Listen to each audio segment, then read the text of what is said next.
Hey guys, hope you've been enjoying the podcast all week. I know it's been definitely a different change of pace for me to be doing this every day, and it's honestly it's a pretty cool feeling. I feel like I'm finally starting to understand what it really takes to start pushing content out there and to start helping people that I've always said I was going to do this, but I never, but I always just told myself I didn't have enough time.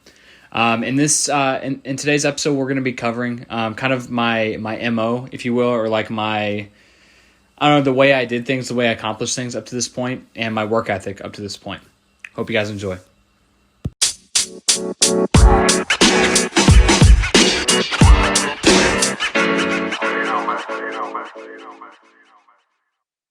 So my childhood growing up, I lived in a very structured household. An only child. Parents were still together, raised, only child.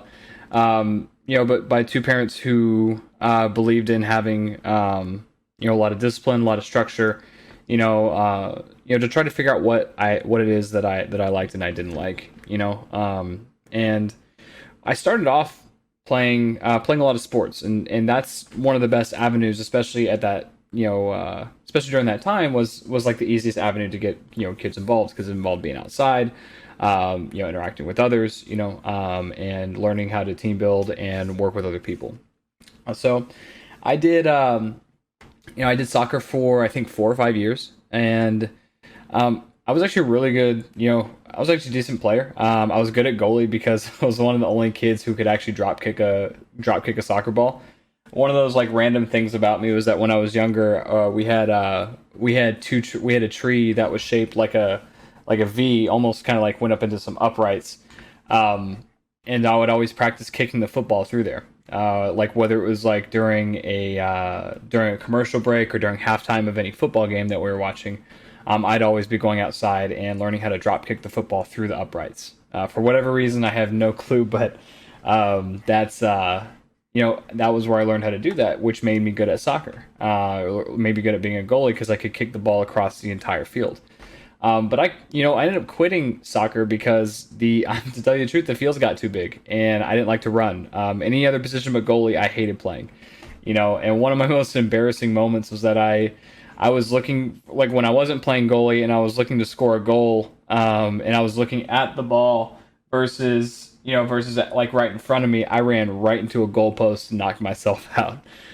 So needless to say, I'm not sure what season that was, but it wasn't too much farther after that where I ended up quitting soccer. So I didn't like running, knocked my head in the goalpost. It just wasn't for me. Next, I picked up basketball. I said, cool, running sucks, but maybe it'll be cool in air conditioning, and I love basketball, I love the sport.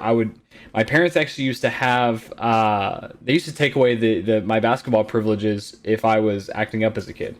I used to love going out there and shooting free throws, just shot after shot, 3-pointer after 3-pointer. And it was just, for whatever it is, I love to do it. It was almost like a meditation, if you will.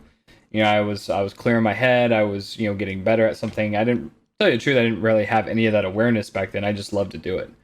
And then I figured out really quickly that, I didn't like running inside either, and so I played a season or two. I think I was on the C team in 7th grade, and I don't know. I don't know. It didn't really seem like it was for me. And I put some effort into it. And same thing with soccer, but I don't know. There wasn't really any like passion or any fire to like really continue that. I played a season of coach pitch baseball within that time frame. That was it. I just didn't like playing baseball. And so then I found swimming, and I found swimming, and also in this time period, I picked up learning how to play the guitar, and swimming was the one thing where I felt pretty natural at. I was, it was a lot of hard work. I was probably in the best shape I'd ever been, which is the irony of that is funny because it's way harder than running, in my opinion, way harder than basketball, way harder than soccer is probably the closest thing to it as far as like endurance and stamina, but I was in the pool. I loved it. My mom was a former swimmer, and it was nice to have kind of like, and me and my mother were able to like build a bond over that because she was a competitive swimmer in elementary, junior high, and high school as well. I did this for about 10 years. Played the guitar for probably about between 7 and 8 years as well. And I ended up getting injured. I ended up getting injured. It was kind of like right around the time when the not necessarily CrossFit, but like CrossFit type activities were starting to become popular, like the burpees. That was when that first came out, and we didn't really have the right instruction or the proper instruction to learn how to do that. So I ended up hurting myself. I got tendonitis in both arms, right here, both of my elbows, and it put me out of commission in the pool for about 6 months. I mean, I was still there. I was going and kicking literally the entire time. Had a kickboard and paddles and fins, and just kicked the entire practice. Needless to say, my legs were in really good shape, but other than that, it was pretty demotivating. And while like I wasn't like adding time, I wasn't dropping time either. Swimming is one of those things where dropping time is you want to drop time. But at that point in time in my life, I started like realizing like my life was so structured, and it was, I never really felt like I got to breathe. And I felt like, all my friends were getting to go like hang out and party and like do what they want to do, and like, like I don't know, just be more social. Because my life, like, and any swimmer who's listening or watching to this, it's when you're a competitive swimmer, like swimming is your life. Like like you live, breathe, think about the pool all day. Because up at 5 a.m.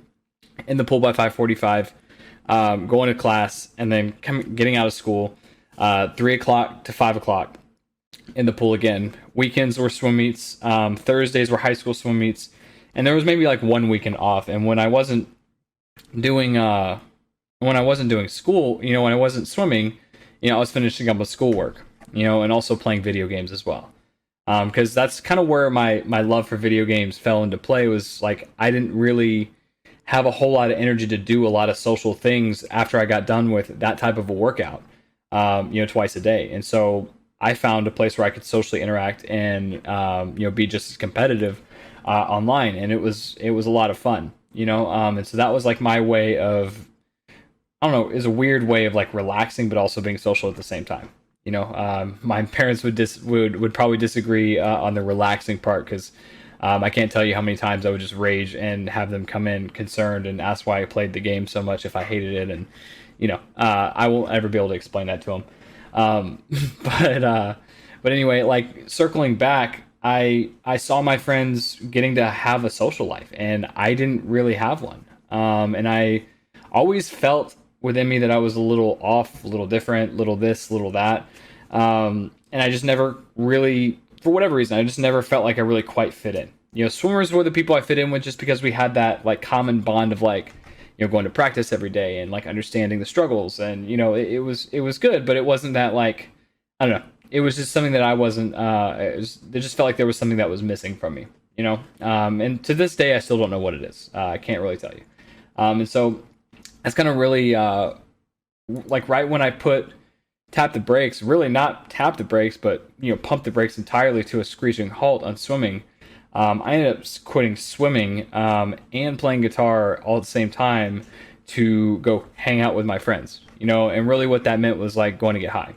And that's kind of when my story started of of experimenting with drugs, drinking on the weekends, smoking a lot of pot, doing Xanax here and there.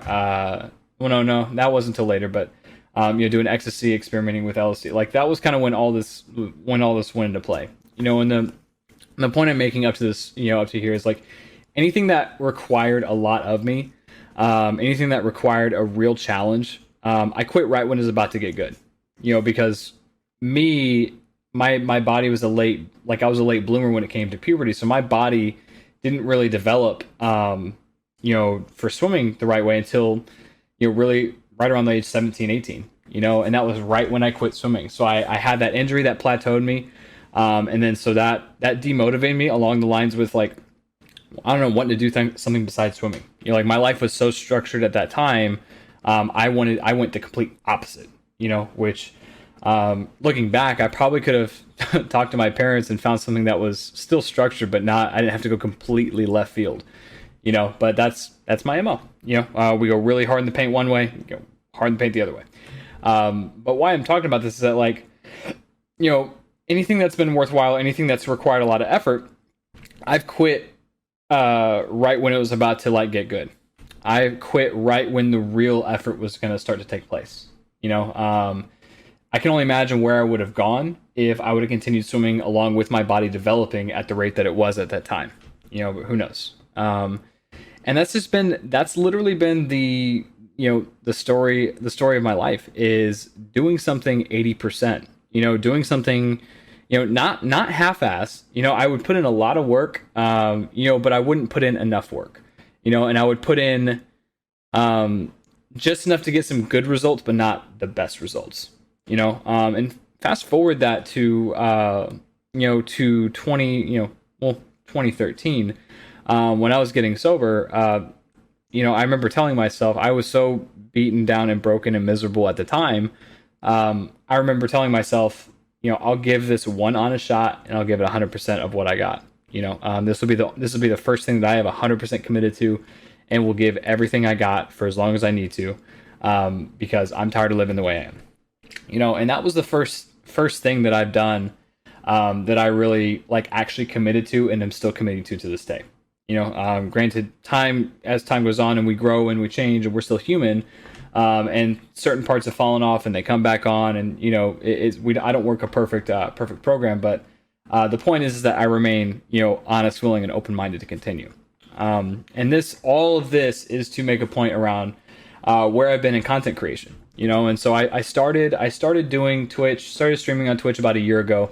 A little over a year ago. I was extremely unhappy, personally and professionally, and I was looking for an outlet, and I had already sold my previous Xbox setup, because I wasn't really doing anything productive. I was just isolating from the entire world, so I decided to sell it initially. And the irony is that, probably about a year after I sold it, I basically ended up buying the complete setup back, plus a gaming computer, plus a chair, plus monitors, plus all this other shit.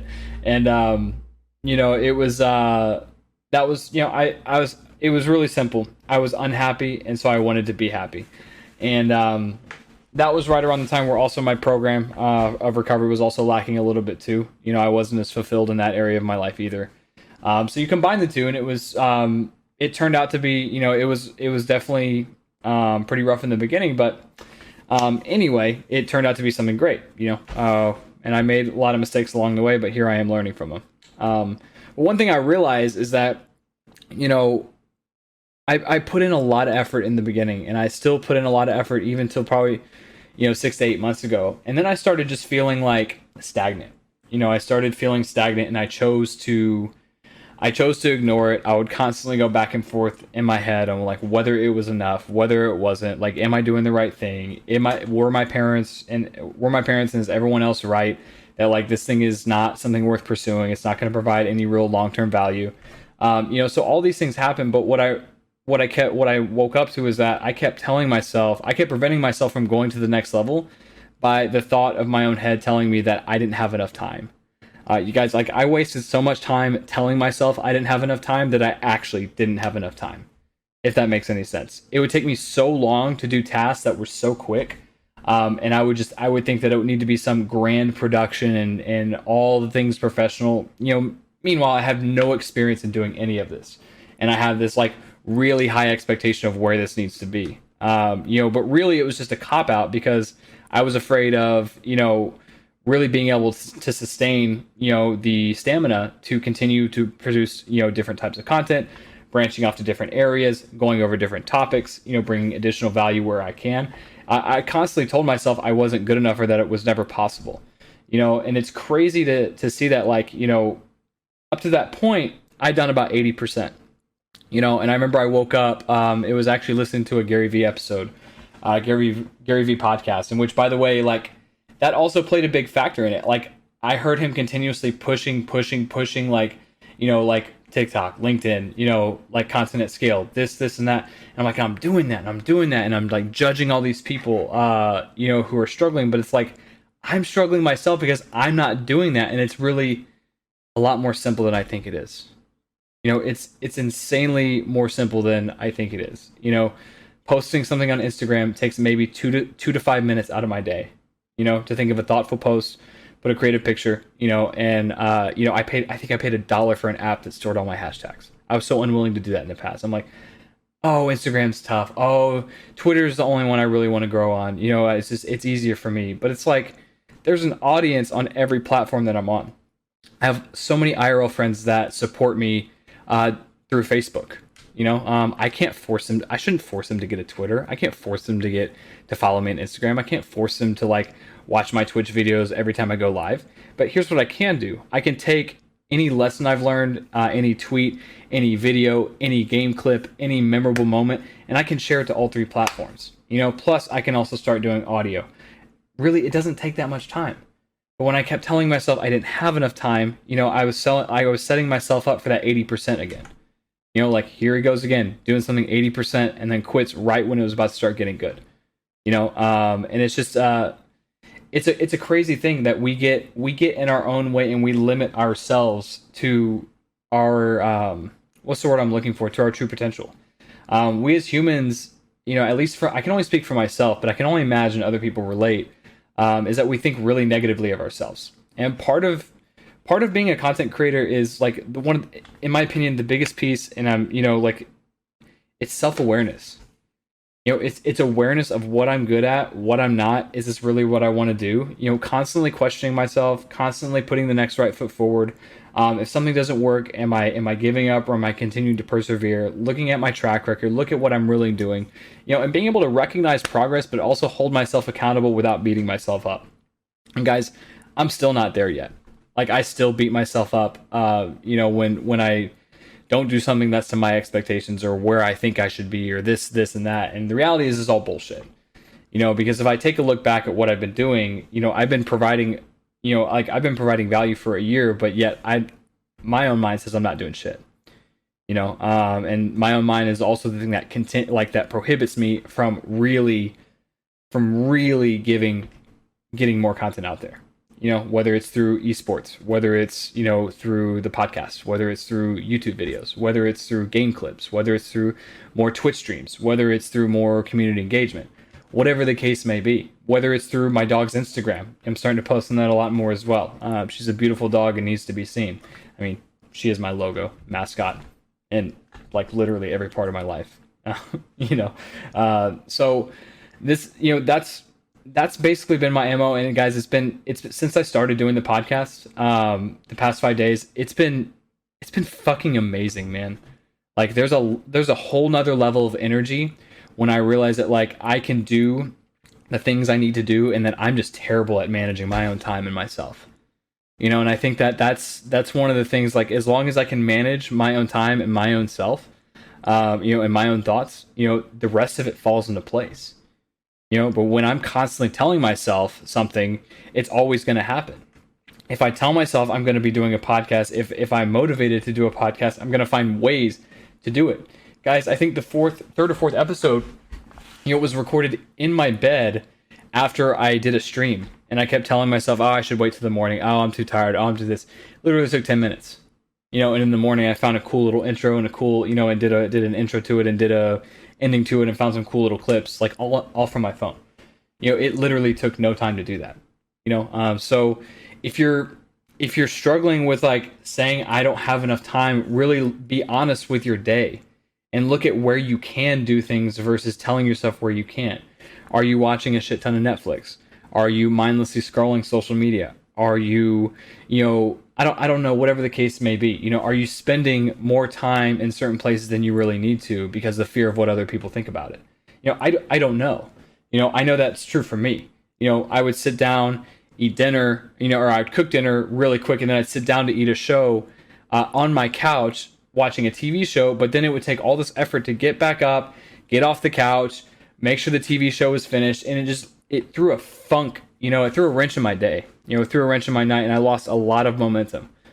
So if you're struggling with time management, getting honest with yourself is probably the biggest.